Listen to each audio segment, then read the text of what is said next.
यह कहानी एक रहस्यमय नागिन की है जो एक घने जंगल में रहती थी। उसकी चमकदार हरी पीली त्वचा और आंखों में अजीब सा आकर्षण था। इस जंगल में लोग उसे डर से चंद्र नागिन कहते थे। किसी ने उसे जंगल में आते हुए कभी नहीं देखा, लेकिन उसकी मौजूदगी का एहसास सभी को होता था।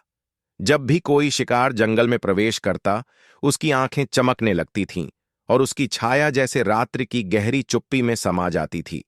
कहा जाता था कि चंद्र नागिन का कोई मनुष्य रूप भी था, और जब वह मानव रूप में होती तो उसकी खूबसूरती ऐसी थी कि कोई भी उसे देखकर मंत्रमुग्ध हो जाता।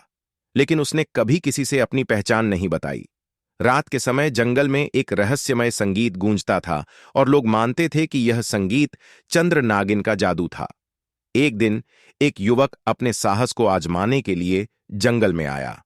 उसने चंद्र नागिन से मिलकर उसकी कहानी जानने की ठानी।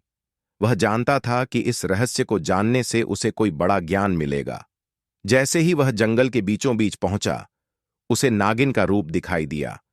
लेकिन उस रात के बाद वह युवक कभी वापस नहीं आया और जंगल में चंद्र नागिन का रहस्य और भी गहरा हो गया।